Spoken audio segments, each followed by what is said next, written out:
All right, here we go. Good evening, everybody, and welcome to our College Credit Plus Parent Program Information Night for all of our students in Westerville City Schools to hear important information and updates about our wonderful College Credit Plus program. On the call tonight, we have three people from our college partners that you will hear from at the end of the call. These will include Columbus State Community College, The Ohio State University, and Otterbein University. Also joining us are three high school counselors from each of the three high schools that support this work of the College Credit Plus program for all of our students at Westerville Central, Westerville North, and Westerville South high schools. And I will introduce them now. So first up, just because I see you first, Jenny Coulter from Westerville South. Hello, I'm Jenny Coulter, Westerville South High School school counselor and CCP liaison. Next up, we have Monica Johnson from Westerville Central. Hi, everybody. Thank you for joining us. And then last but not least, the Amy Brake from Westerville North High School. Hello, everyone. Thanks for joining us. Yes, school counselor at Westerville North and also a CCP liaison. All right, thank you. We will jump in a few housekeeping items. You will notice on the stream tonight, we do not have a chat feature, but instead what I would like for you to do, if you have questions during the presentation, please send me an email. It is misenerm@wcsoh.org. I'll be monitoring my email throughout the call and we'll be answering questions. I would recommend take a picture of this slide or take a screenshot of it if you're watching us from your phone, so you can send that email into us. Really, let's keep those questions to questions about the program itself, or if you need me to repeat something or explain something a little bit further. If you have specific questions about your student or your situation with the College Credit Plus program, please email your student school counselor or Mrs. Brake, Mrs. Johnson, or Mrs. Coulter, depending on which high school your student attends or will attend. If you are lost as to who you should email about anything, please send me an email and I will make sure that that gets forwarded to the correct people. This session is being recorded and it will be available on our website next week. So on top of being live streamed this evening, it will also be posted on our website for anybody who missed it, or if you'd like to go back and rewatch if there was something that was unclear or you needed some more information, you could go back and watch that. So again, any questions throughout the evening, please shoot me an email, misenerm@wcsoh.org, and I'll be able to answer those questions. If you're watching a live or a recording of this video, you can also shoot me an email at that email address and I'll answer any questions you have about CCP or make sure it gets to the correct person. All right, here we go. We are ready to get started. So what is the College Credit Plus program? It is a wonderful opportunity for our students in grades 7 through 12 to take college classes before they graduate from high school. It covers all dual credit programs, including on the college campus, at the middle and high schools, and online, or any sort of hybrid. So any college class that is offered online or on a college campus or through hybrid would be covered under the College Credit Plus program, along with the wonderful course offerings that we have at our three high school campuses as well, which we'll be talking about that just a little bit later in the evening.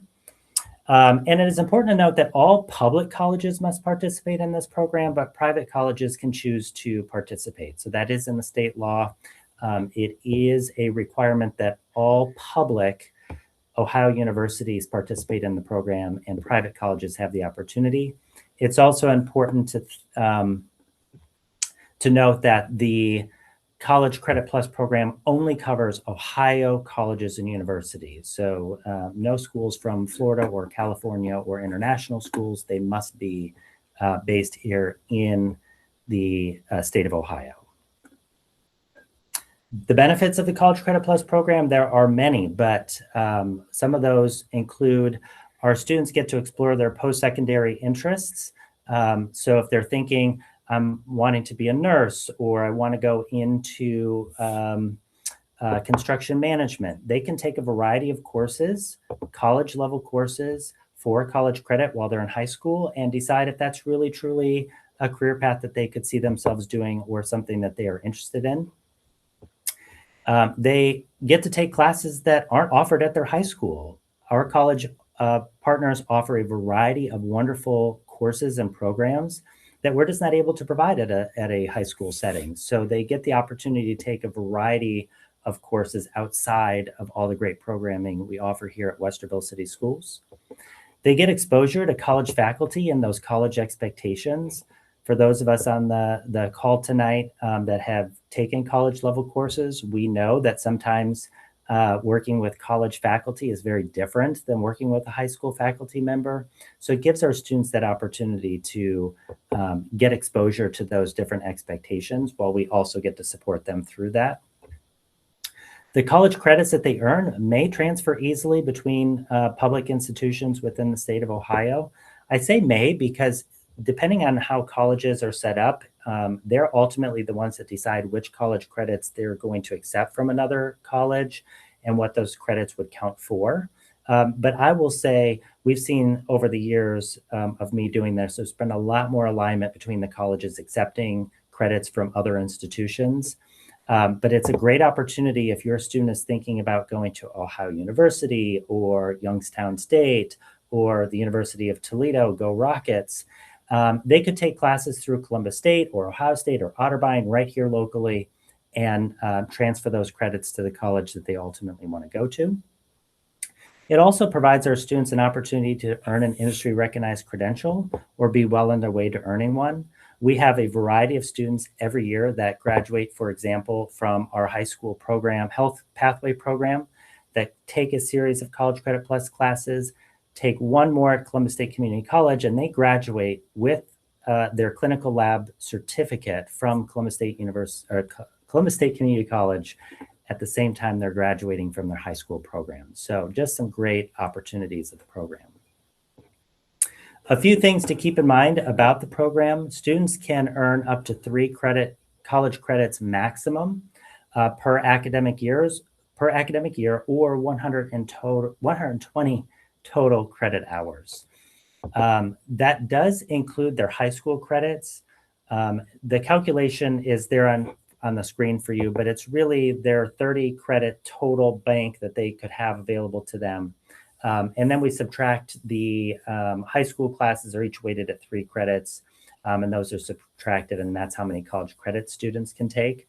If a student takes only College Credit Plus courses, and we do have quite a few students who do take this opportunity, they get 30 college credits every year for free that they can take. That is summer semester, fall semester, and spring semester. Probably my most favorite thing about the College Credit Plus program is it is zero cost to our families. It is a free opportunity for students to earn college credits while in high school. Everything is included in the program. There is zero cost to students and families.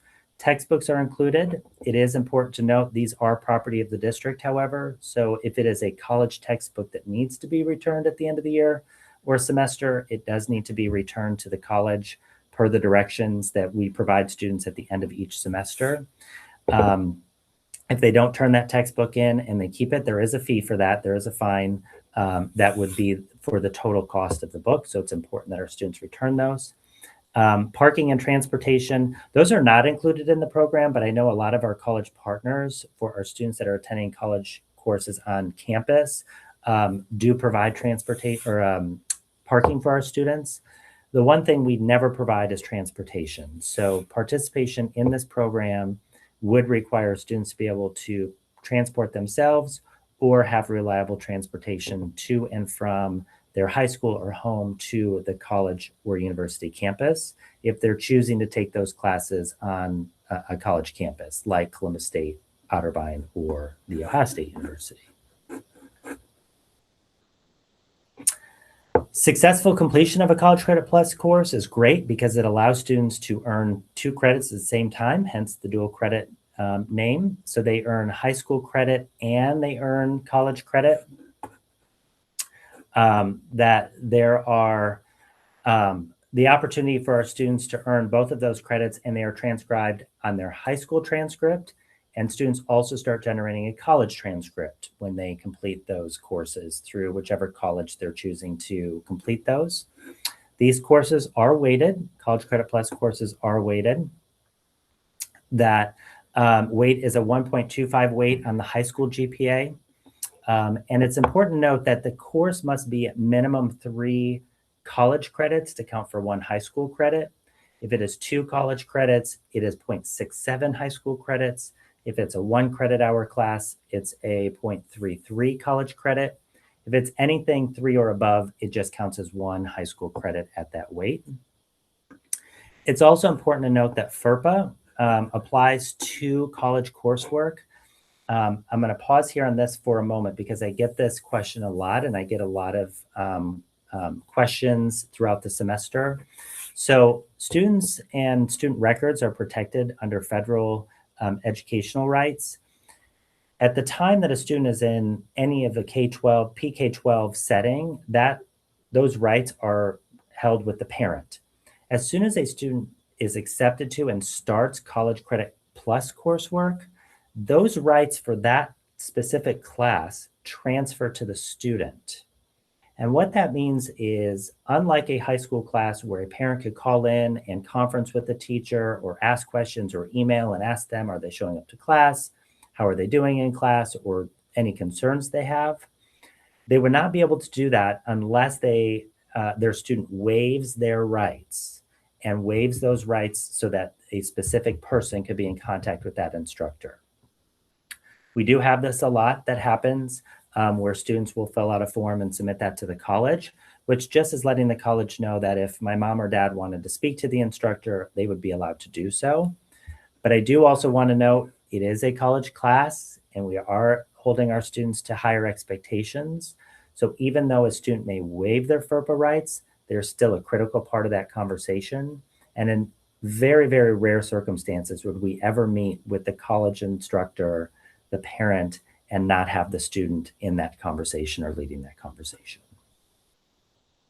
Student athletes are available to participate in the College Credit Plus program, and we have many of our student athletes who participate. So this is open to them. If it's during the high school day, they can certainly come for practices after high school. If they're going solely on a college campus, they're free to do that during the day as long as they make it back in time for their college or their athletic practice. It is the student's responsibility under the supervision of their high school counselor to make sure that if they're a student athlete, that they're scheduling those college classes at a time that works along with their athletic schedule. If a student's taking all CCP classes and no high school level classes, per semester, they must be taking at least 3 credit hour classes to remain eligible. So state law requires that students have 5 credits total on their schedule. And the way that our college credits are weighted, they must take at minimum 3 credit hour classes to be eligible for athletics still, if they're only taking College Credit Plus. For our students and families that are served under a 504 plan or an individualized education program, a 504 IEP, that must be registered with the college's Office of Disability Services or whatever name that they choose to use for their program in order for students to receive accommodations in that college course. This includes our college courses that are offered on our high school campuses with our high school faculty. Students still must submit their 504 and IEP records to the Office of Disability at the college for those to be reviewed and for accommodations to be provided. Parents do not submit these forms. This is up for the student to do so. They don't have to do so. However, if they don't, they would not receive any accommodations. It's also important to note that accommodations that are offered by a college or university are frequently different than those accommodations that are offered on a high school campus. So if a student has a 504 and IEP that has a variety of accommodations, the college operates under a different system, and they are the ones that decide which accommodations are going to best suit the student in their college classes. So it is very possible that those accommodations at the college level would look very different than what you're expecting at the high school, on our high school campuses. I will say I'm very proud that we have many students serviced under 504 plans and IEPs that do the College Credit Plus program, submit their documents, and are wildly successful in our program. I said that this is free. However, if a student fails a course, so they get an F or a WF, which means they've withdrawn after a deadline, there is a financial obligation, and that is to reimburse the district for failure of that course. College Credit Plus is set where the district pays for these courses. We have an obligation to recoup that money for students that underperform. So again, an F or WF, students have to pay for those college classes. They are at a discounted rate, and I'll go over that a little bit later in the presentation. If they perform poorly, so they get an F, a WF, or a D, they can be placed on academic probation. Academic probation means that they are only allowed to take one course each semester until they raise that GPA back up. And the course may not be in the department in which they were placed in probation. So let's say that a student performs poorly in a science class. They would not be allowed to take another science class through the CCP program until they raise that GPA and remove themselves from academic probation. For students that continue on probation and don't make progress or fall very low in their GPA, they can also be dismissed from the College Credit Plus program, which means that they would not be able to complete any more College Credit Plus courses. And a dismissal is a final decision. That means that a student would not be allowed for the remainder of their high school experience to participate in the College Credit Plus program. Something else to note, per Ohio law, if a student fails or withdraws often, financial aid may be impacted negatively as well once they graduate and they are applying for financial aid at a college or institution for their post-secondary plan.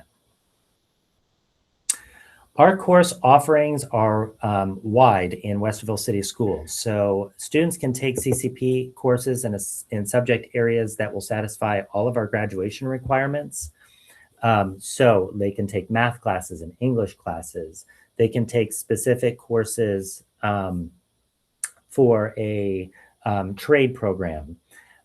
It's important to note that our students that are taking a College Credit Plus course in place of an English, math, or science class that has a state test tied to it, they still must complete that state test. Courses that our students are eligible to take, they must be college level. They cannot be remedial courses, and they may also not be religiously based. That is state law. So students must take courses that are truly college level and are not religious in instruction. The first 15 credit hours must be in what we call level 1 courses. Each college has a different offering of what those level 1 courses are. That is just to ensure that our students are taking truly introductory courses, learning more about the College Credit Plus program, learning more how to be a college student. After they've successfully completed 15 college credits, the offerings really open up for them at each of our college campuses for our students to take a variety of more courses. One question that came through was, can I explain a little bit more what a dual credit means? A dual credit means a high school credit and college credit at the same time. So let's say a student is taking a composition class that would count for a college credit in English, and it would also count for a high school credit in English at the same time, and would be transcribed on a high school transcript, and then their college course would also be transcribed on a college transcript. Our students can take College Credit Plus classes on college campuses, and we have a lot of students that do that. They go to Otterbein or Columbus State or the Ohio State University.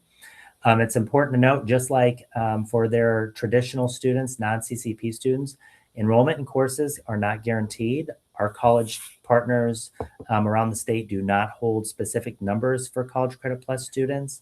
It's very much like traditional students, first come, first serve. Once a course is full, it's full. And there's no guarantee that a student gets any seats in any program or courses on our college campuses. It is also important to note that our students need to schedule around their high school classes. Our high school classes take precedent over College Credit Plus program courses. If your student is wanting to take College Credit Plus in the fall, they need to go ahead and get registered with the college. That's starting to open up now. And then their high school counselor will work to make sure that it works within their high school schedule. This is important to note. I do get this question each semester where a student wants to leave a high school class early or arrive late because they're coming back or going to a College Credit Plus class on a college campus. And the answer is no. Our students' high school classes always take precedent over College Credit Plus classes. Our students also take College Credit Plus classes on our high school campuses, which are great opportunities, and I'm so thankful we provide these for our students. For example, in our business technologies department at all 3 high schools, our students could take computer concepts and applications, marketing principles, and fundamentals of entrepreneurship, just for some examples. In our English departments at all 3 high schools, we offer Composition 1 and Composition 2. In our science department, our health pathway, we offer a variety of College Credit Plus courses, including advanced medical terminology and laboratory theory for health-related professions. And finally, in our social studies department, our students have the opportunity to take Introduction to American Government and Introduction to Psychology. All of our courses on our campuses are offered through Columbus State Community College, and our instructors work either with or for Columbus State Community College to provide those courses. It's also very important to note that offerings are subject to change. They're dependent on enrollment. And just like our sections on our college campuses, once a section is full on our high school campuses, it's full. So just because a student may want to take a course, it may not be on their schedule because we have limited seating in our offerings. But we do really try to get every student into our high school College Credit Plus courses on our campuses the best we can. That was the nuts and bolts and kind of the background behind the program. How do you participate? So there are 3 steps that each student must take in order to be ready to start their first College Credit Plus class, either this coming summer, next fall, or spring of the following year. First thing is they must be eligible. First step in that is that they have to attend a mandatory information session. Congratulations, you're doing that now. That's what this is for. They must also be college ready, demonstrate college readiness, and they have to complete an intent to participate form. This is a state requirement. Our students are required to complete this form by April 1st of every calendar year. If you're a returning College Credit Plus student and family, your student still must complete that form every year. That is open now, and I'll put up the QR code, and it will also be live on our website shortly. But that is due April 1st of 2026. For our students who complete that intent to participate form by then, they would be covered for all of next year. So if they're thinking they're not going to take a College Credit Plus class until spring of 2027, then they should go ahead and fill out that form now. If they want to take classes this summer or in the fall, they should also complete this form. Second thing is they have to apply to the college and be admitted. Each college handles their application slightly differently, and you'll hear from our college partners with that information shortly.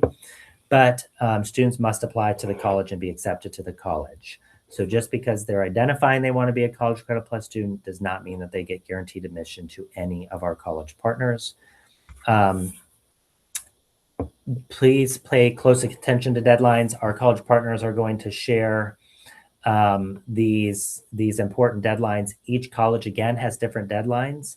And I will say, working with our college partners and all the great work that they do, those deadlines are very strict so that they can ensure that they're getting everybody taken care of through CCP and their traditional students. And then finally, they get to register for their classes. And our high school counselors and our college counselors are great, wonderful supports to help them make those selections on what courses they're going to be taking. Going into a little bit more detail, and I did see a question on here, was that a full list of the college offerings or was that just a sample? That's the full list of all the college offerings we have on our college or on our high school campuses. We are limited in what we're able to provide. However, our college partners offer a variety of hundreds of more courses than what I just showed you on the screen. Back to the 3 steps to taking College Credit Plus classes. The first step is they must be eligible. So participating in a mandatory counseling session, that's this one. It's also going to be recorded and put on our website. So if you know of a family that wanted to be here and missed it, they can still go ahead and watch that. Our students must have a 3.0 GPA, unweighted GPA, and they're automatically eligible. It must be a high school GPA. If they do not have a 3.0 unweighted GPA because they're a current middle schooler or they have a GPA below 3.0 at their high school, they have to score college ready on the ACT, SAT, or on the AccuPlacer assessment. The AccuPlacer assessment is a college readiness assessment that is offered by all 3 of our college partners here, as well as every college across the state. That really just places students to see if they are college ready. It's important to note students must be college ready in order to sign up for College Credit Plus classes. For our middle school families that are joining us, so your students, a current 6th grader or 7th grader or 8th grader that is interested in taking CCP, your student would need to complete the AccuPlacer in order to participate in the program. And then finally, they have to complete and turn in that 2026-2027 intent to participate form. If you want to take a picture of this, it will also be on our website, and we'll share it out often for the remainder of the winter and spring. But this is the link now to the intent to participate form. I highly encourage students complete this form, even if you're thinking maybe possibly I might want to take a College Credit Plus class. Completing the form does not sign you up for a CCP program. It is not a college application. It does not guarantee that you're going to do CCP. There's no risk to you. The only risk is not completing it and then deciding later on that you want to take CCP and not being able to do so. It's also important to note this form is to be completed by students. Therefore, they must be logged into their Westerville student account in order to complete this form. If you are a parent or a student logged in right now under their personal email address, you would not be able to complete this form. It'll block you out. Students must be logged into their Westerville account. What is that college ready score that I talked about if your student needs the ACT or SAT or AccuPlacer? For the ACT, students must have an 18 in English, a 22 in reading, and a 22 in math if they're electing to take math CCP courses. For SAT, they can complete College Credit Plus courses if they score a 480 on the evidence-based reading and writing and math, and and a 530 in mathematics. So 480 in evidence-based reading and writing, a 530 in math would make them eligible for the College Credit Plus program. If your student needs to take the AccuPlacer, they must have a 5 in the writing and a 250 in the reading. They must get both of those scores in order to be eligible to take College Credit Plus classes. That second step, after your students completed the intent to participate form and they have shown that they are eligible, second thing is be admitted. So apply to the college or universities you wish to attend. You don't have to apply to just one. We have a variety of students who take courses, some at Columbus State, some at Otterbein. It's really just what works best for your student. Really, I need to caution everybody, pay attention to those deadlines. Every semester, I do get a student reach out to me because they've missed a college deadline and the colleges do not budge. They have a lot of students that they're processing at a time. So it's really important you follow their deadlines, which they're going to share shortly. Also, students, please use your personal email address to apply.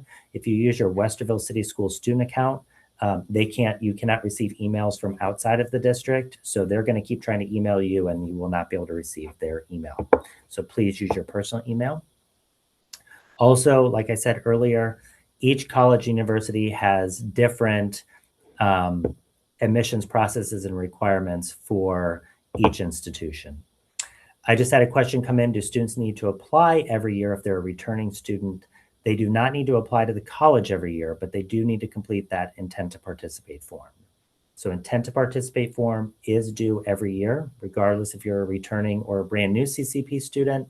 Once you've been accepted to applied and accepted to a college for CCP, you're accepted to that college until you either unenroll from the college or in the unlikely event that you would become dismissed from the CCP program. The third step is the funnest step. You get to choose which courses you want to take and you register for them. So if you're wanting to take a CCP class that's offered on your high school campus, Composition 1 or American Government, you would follow the same process that you would do for any other high school class. You would select this in School Links coming up in January. When you make your course selections, you would select that you want to take that course. And then your high school counselor is going to be following up with you and making sure that you have all of the steps and all of the information you need in order to get registered for your classes. If you're offering or if you're taking a class that is offered on a college campus, each campus, again, has different policies and processes for selecting courses. It's really important that you work with your academic advisor at the college level to make those selections. Once you are accepted to the college or university that you've applied to, your advisor will reach out to you and introduce themselves. That is your point of contact at the college or university to help you make your course selections. They're a great resource. They do excellent work with our students, helping them know which are level 1 courses, what are different requirements. They also can help students decide between 2 courses that they're thinking about taking. They're a great wealth of resource for our students. A question came through about how do students go about taking the AccuPlacer. That is something that they would register for at the college or institution. So every college or university has the AccuPlacer test, and they all do it slightly differently. Some even have virtual appointments where students can take it virtually. Wherever the student is wanting to go to college and take CCP classes, they would need to check with that college or university about the process for doing so. Their college academic advisor is a great resource to reach out to and ask them about the AccuPlacer. Some important points for students and families to consider. So is the College Credit Plus program right based on strengths and goals of a student? It's not infrequent that we will have a student that is really truly trying to stretch themselves, or we have parents really trying to push their students into the College Credit Plus program, and they just lack some of the skills that would allow them to be successful in the college class right now. So a big example of that is if you're a student or your student is frequently disorganized, if you're still every evening or every weekend doing the dreaded book bag dump and sort and put it all back together with or for your student, they may not be a candidate for College Credit Plus, because we know that being successful in the college class requires excellent organizational skills. Other things to consider, the college classes do transfer differently to different colleges. Transferology.com is a beautiful website. It's a great resource. I would bookmark that if you're a student or a family. What it allows you to do is put in the college institution in which you're taking a course, what course you're taking, select which course or which colleges you'd like to transfer that to, and then it gives you, with some pretty high certainty, what that course would be equivalent to at the next college. I've had a lot of students and families reach out to me that actually use that website for their students that are currently in college, that have already graduated and are looking to see about transferring colleges as well. So it's a great website, not just for CCP, but it runs for every college course. And then it's also important to note that college courses follow the college's guidelines, not our high school guidelines, but the college guidelines. So any date that they're in session, our students are expected to be in attendance. There are withdrawal procedures. All of that is followed by the college and university. That does not follow our guidelines. Where we frequently will get some discrepancies, our spring breaks generally never line up. So if a student is taking a CCP class and they're on campus or doing it online, and the college is in session, but we are on spring break, the student is still expected to attend their college level course. Students do not get our spring break period off, but when the college is on spring break, They still have to do their high school classes with us if they're on our campuses, but they would not have to attend their college campus courses as well. This also comes up frequently. We've already had one snow day this year, but if we have a snow day where our high school campuses are closed, but a student is taking a CCP course on Ohio State or Otterbein or Columbus State or online, and they are open for the day, students are still expected to attend their classes or reach out to their instructors and their advisors and come up with a plan. Something else to note, college classes offer a variety of different levels of content and expertise, and some of those are very mature in nature. Again, this is college level coursework. Our colleges do not change courses. There's no such thing as a CCP level course. They're all college level courses, which means that instructors frequently don't even know that they have a College Credit Plus student. If they're taking it on the college campus, they're going to be mixed in with every other student that's taking that course. Our instructors on the college campuses rarely know that they have a CCP student unless the student identifies that they are. And therefore, that content is never adjusted for younger students. I really share this with our middle school families. Really be thinking about your rising 7th grader or rising 8th grader and the courses that they're taking and some of the conversations or content that might be provided in those courses. Really figuring out, is that something that at this moment you would allow your student or would like your student to be exposed to. That also runs for high school families as well. Controversial topics are talked about in college classes. So if it's talked about in the college class and it's a part of the class, students are expected to be part of that conversation and part of that work. Colleges do not exempt students based off of mature content. Books may also have adult content. There may be photographs and different pictures in different marketing textbooks or other college level English textbooks that are certainly adult in nature. So just be aware of that your student may be exposed to that through those materials as well.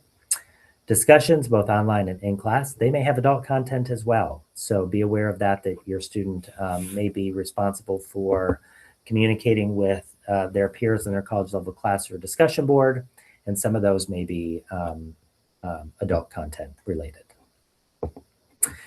To help cover us and to make sure that our students and families are well aware of the mature content, in order to participate in the College Credit Plus program, students and parents or their guardians must fill out and sign an acknowledgement form that just states that you understand that your student may be exposed to mature content and that they are mature enough to handle that level of content.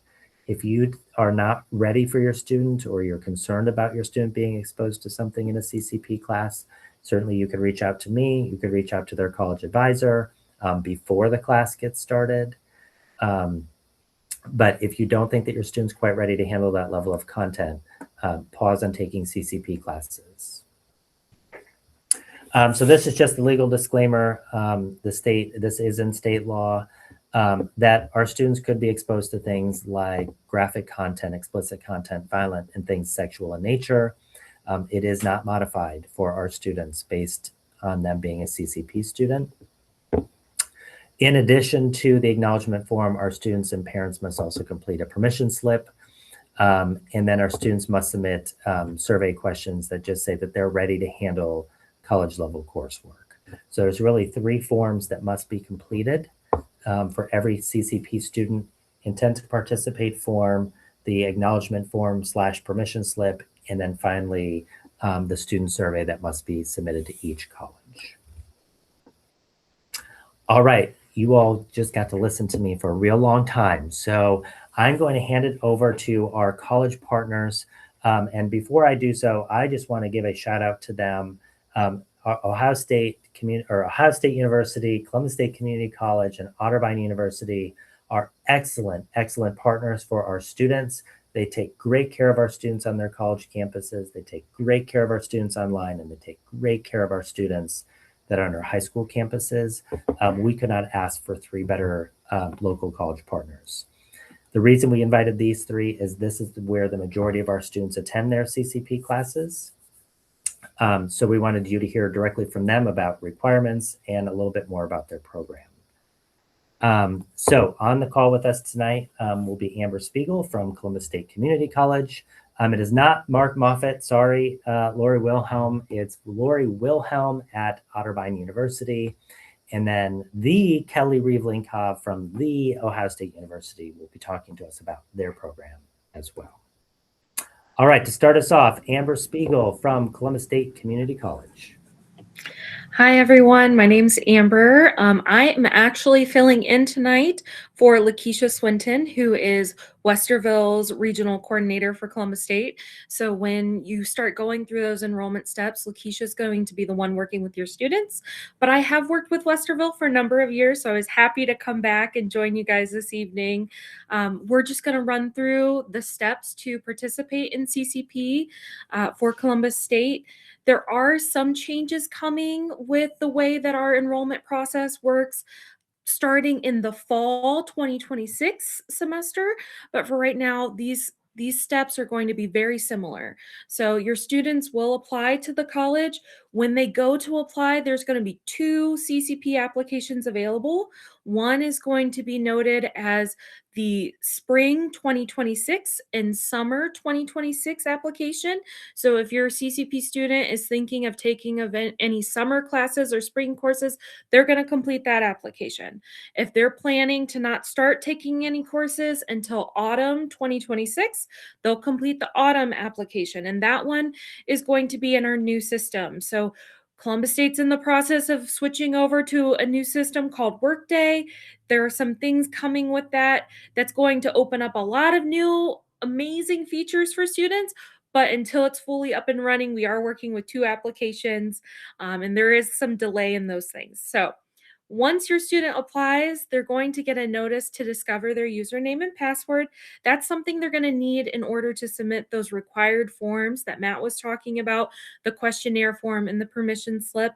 And then they'll determine their eligibility. Most students, they use their high school transcripts. So if they have that 3.0 cumulative unweighted high school GPA, we can use that. Or they can take placement tests with us, or they can submit ACT, SAT scores. If we're registering for classes, which is the next step and kind of the final step, if the student is taking any courses at their high school, then their high school counselor will register them for those. They'll work with us and we make sure they get registered kind of in a batch process, but you'll work with the high school counselors for that. If they're planning to take any courses online or on campus at Columbus State, then right now they're going to submit a registration form for summer. Coming in the fall, it's going to be called a registration agreement form, very similar. The difference for the autumn and summer semesters for a CCP is going to be in the summer, your regional coordinator, your academic advisor from Columbus State will register you for those courses. In the fall, the student's going to register themselves for those courses. And there's going to be a lot more information coming out soon about that. Just to start, you'd apply and then start working through those eligibility items, the forms, the placement. And if you have any questions, again, please feel free to reach out to us. You can always reach out to me or Lakeisha Swinton as well. She is the CCP contact for Westerville. Thank you so much. All right, thank you, Amber. Next up, Lori Wilhelm will be talking to us about the program over at Otterbein, right in our backyard, a beautiful program and a beautiful campus. Thank you. Again, my name's Lori Wilhelm. I work in the admission office at Otterbein. So I'll be the contact person that is there to help you get through that admission process. It's a pretty simple process, very similar to what you're hearing from other schools. But we think we're a good option for students in your area. We have a small campus. We're conveniently located in Westerville. We feel like it's a good place for students who are interested in getting an easy to navigate campus, small classes, and individual attention while they're starting their college experience. We are slightly different in that we only offer CCP classes on our campus in Westerville. So everything through Otterbein CCP is in person at our campus in Westerville. The application process basically it's similar to our undergraduate application process. There's an online application. There's an essay requirement that goes with that. So you'll submit the application with essay. And then you would also need to complete that mature content permission form for us, upload that with your application. And then you would need to reach out to your high school counselor. You need to submit the high school information form, which is basically a recommendation form, and also your transcripts. Once we have all of those things, your application is considered complete. If you are missing any of those items along the way, I will be the person who will email you and let you know what you're missing. So again, it's important to make sure you use that personal email and not your school email so that we're able to contact you. Once we review applications, you'll be notified of your admission status. And at that point, if you are admitted to Otterbein CCP, then I would pass you over to our academic advising staff who work in our Student Success Center. They are the ones that will host you for an orientation so that you'll get familiar with campus and how everything works. Then you'll also have an individual advising appointment with our academic advisors. They'll sit down with you, take a look at your goals, what you're doing in your high school, and help you choose appropriate courses for your personal goals. So whether that's one class to start, if you're a returning CCP student and you want to take on a little bit more than that, you'll have that conversation with your academic advisor so that you get a schedule that works well for you. I'll also reiterate the importance of applying by the deadline. Our deadline is June 1st. So you want to make sure that you get your materials all submitted to us by June 1st. Even if you're not entirely sure you want to take classes in the fall, it's better to have that application in so that you have that option later. If you have any questions, you're welcome to reach out to me either by phone or email. You can also check out CCP on our website for more information. Thank you. All right. Thank you, Lori. And last but not least, the Kelly Reveling Cobb, my fellow disliker of winter weather. Don't send us any hate mail, but we really are ready for spring to come back. But Kelly from The Ohio State University, take it away. We're so disoriented by the cold that Yes. it's all good.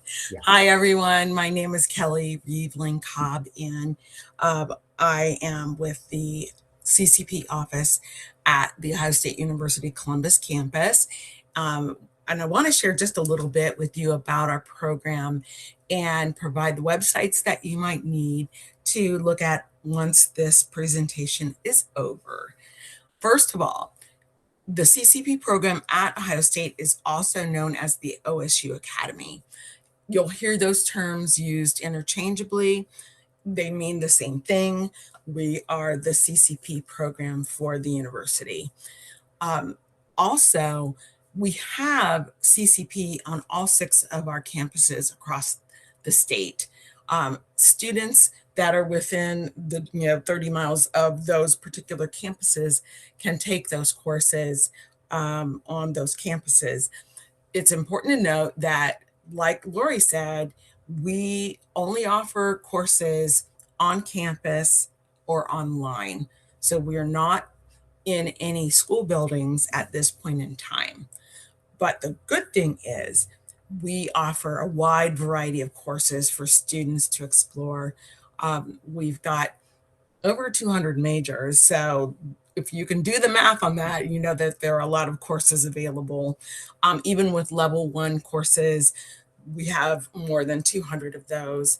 And then students that have already, have 15 credit hours or more through AP or through other CCP can take other courses that are that they meet the prerequisite for. So it really ranges all the way from anthropology to zoology. And we even have more than 20 different world languages that students can study. So our CCP students come to us for a lot of different reasons. And most of all, it's just to get the experience of a college course and being in a college classroom, as well as to study things that they don't have the opportunity to study in their high school. Now, we do have a special internship program, and it's for students that are matriculating from juniors to seniors, and it is offered through the John Glenn College of Public Affairs, and it's called the Public Service Scholars High School Internship Program. And there's more information about that on their web page, and you can get to that web page from our CCP web page, which I'll give you in a minute.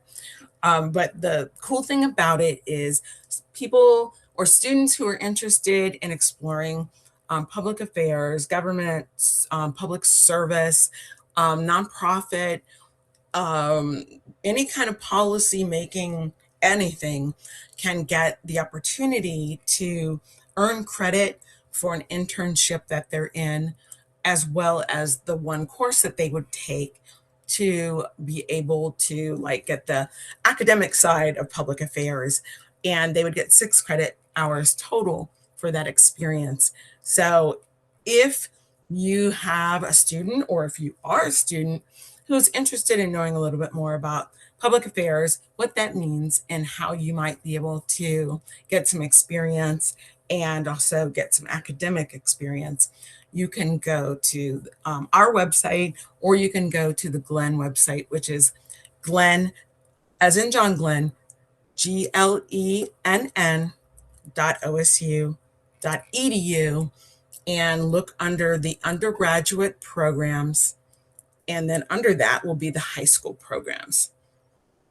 Now, because students are taking real college courses and are going to be in classrooms with other college students, the process of applying to the university for CCP is going to be very similar to if your student was applying as an incoming freshman. For Columbus campus, that means it's going to be competitive. For our regional campuses, that means that it is going to be more of an open enrollment. So meaning that you would want to be sure that you met the state's basic CCP requirements. So since you're here in Central Ohio, most of our students are coming to us to the Columbus campus. And so there are a wide range of factors that we consider, because it is a holistic review, just like our freshmen go through. So meaning the most important thing is going to be how prepared is the student for college level coursework. And one of the things that we look for in general is that the student has taken a rigorous high school college prep curriculum with a very, very strong GPA and a class rank if your school ranks. A lot of schools don't. Most of our admitted students for Columbus campus have already completed 15 or more credit hours at their high school. So that's going to be something that's very important. We are still test optional. So that is one good thing we can say. So you don't have to submit an ACT or an SAT. You can if you would like, but it's not required.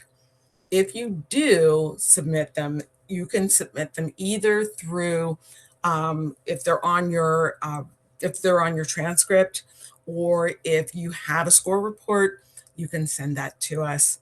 It's not a requirement again. It's just another piece of information. Also, our application does have an essay on it. So that piece of information is also considered, because the admissions office wants to see your writing skills and how well you can express yourself. And then the other piece that is part of the holistic review is how strong and like what types of things as a student are you involved in outside of class? Are you working? Are you taking care of a sibling? Or are you taking care of an elder in your family? Are you in clubs? Are you doing your own business? We see students doing all the things, but that really helps admissions see how well you manage your time and prioritize your interests, because doing academics and in this case, doing academics at school and college can be very demanding.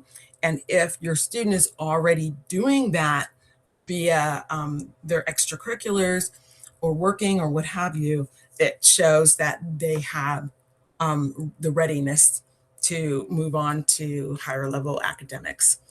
And lastly, your counselor or someone in your high school will typically submit recommendations. So that piece is also included. And the most important part of it is that deadlines are deadlines are deadlines.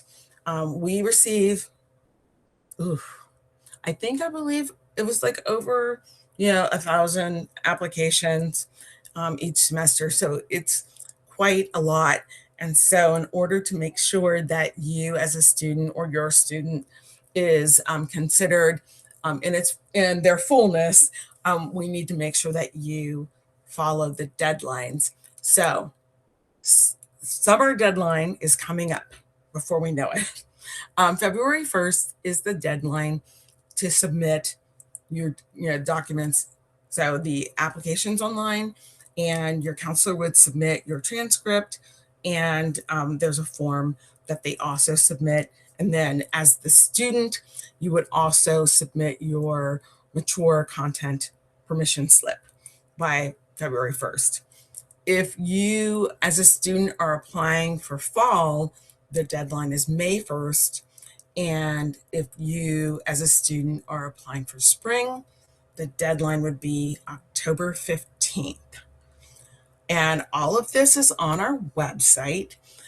So if you want to mosey on over there after we're done, the website is down at the bottom of the page. It's academy-ccp.osu.edu. And our email address is on there as well if you have further questions. Thank you.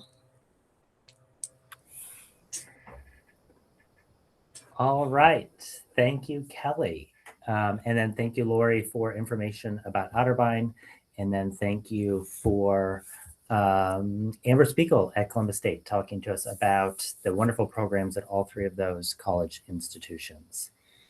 If you have any further questions about the program, please feel free to reach out to your student's high school counselor or their college academic advisor. Especially if you're speaking specific things about your student or wondering about what course would be right for them, your student school counselor or their college academic advisor are the two best resources to do so. You can always contact me. Again, my email address is up there. And check out our website, wcsoh.org/ccp. This recording will be posted on there, as well as all of the updated intent to participate forms, permission slips, everything that you would need for College Credit Plus, you can find there starting next week.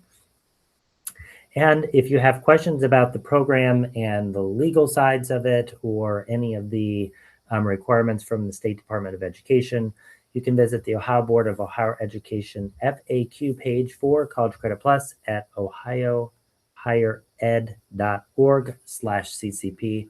It's another wonderful, great resource all about all of the different requirements and logistics of the CCP program.